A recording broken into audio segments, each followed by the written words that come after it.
ഇപ്പോൾ കേരളത്തിൽ പ്രാക്ടീസ് ചെയ്യുന്ന വ്യാജ പ്രാക്ടീഷണേഴ്സിൻ്റെയൊക്കെ സാക്ഷ്യപത്രം ഒപ്പിട്ടിരിക്കുന്നത് ഒരു BSS എന്ന് പറയുന്ന ഒരു സ്ഥാപനമാണ്.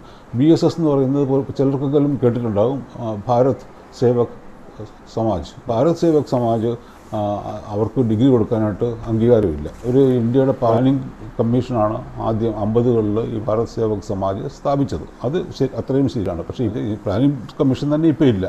അതിനുശേഷം ഭാരത് സേവക് സമാജ് അതിന് പുറത്തു പോയി ഇപ്പോൾ ഒരു സ്വതന്ത്രമായിട്ട് നിലനിൽക്കുന്ന ഒരു സ്വകാര്യ സംഘടനയായിട്ടാണ് പ്രവർത്തിക്കുന്നത്.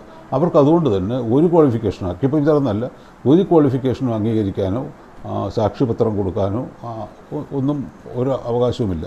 ഇക്കാര്യം പണ്ട് തമിഴ്നാട്ടിലുള്ള കുറേ അക്യുപഞ്ചറിസ്റ്റുകൾ തന്നെ RT കൊടുത്ത് RTയുടെ മറുപടിയായിട്ട് ഈ ഗവൺമെൻറ് ഓഫ് ഇന്ത്യ തന്നെ പറഞ്ഞിട്ടുള്ളതാണ്. ഗവൺമെൻറ് ഓഫ് ഇന്ത്യയുടെ ഈ കത്തനുസരിച്ച് പറഞ്ഞേക്കുന്നത് whether Bharat Sevak Samaj is A government body or organisation എന്നാണ്.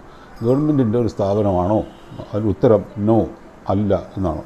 2, ഗവൺമെൻറ് എയ്ഡഡ് ആയിട്ടുള്ള സ്ഥാപനമാണോ? ഉത്തരം notes being aided by the planning commission or government of India. അപ്പോൾ government of planning commission aid ചെയ്തിട്ടുള്ള ഒരു സ്ഥാപനമേ അല്ല അത്. 3ാമത്തെ ചോദ്യമുണ്ട്, whether Bharat Sevak Samaj is a private organisation. അതിൻ്റെ ഉത്തരം യെസ് എന്നാണ്, അതെ എന്നാണ്. അപ്പോൾ പ്ലാനിംഗ് ബോർഡ് തന്നെ ഗവൺമെൻറ് ഓഫ് ഇന്ത്യ തന്നെ പറഞ്ഞിരിക്കുന്നത് ഇങ്ങനൊരു സ്ഥാപനം അവരുടെ താഴെയില്ല, അവരുമായിട്ട് എന്തെങ്കിലും ബന്ധമുള്ള സ്ഥാപനമില്ല, തികച്ചും പ്രൈവറ്റ് ആയിട്ടുള്ള സ്ഥാപനമാണ് എന്നാണ്. അവർ കൊടുത്തിരിക്കുന്ന മെഡിക്കൽ ട്രെയിനിങ് സർട്ടിഫിക്കറ്റ് അത് എന്തെങ്കിലും രീതിയിൽ അംഗീകാരം ലഭിച്ചിട്ടുണ്ടോ എന്നൊരു ചോദ്യം മറ്റൊരു RTIയിൽ ചോദിച്ചിരുന്നു. അതിൻ്റെ ഉത്തരം പറഞ്ഞേക്കുന്നത് medical certificates, training certificate issued by Bharat Sevak Samaj cannot be used to practise any medical profession.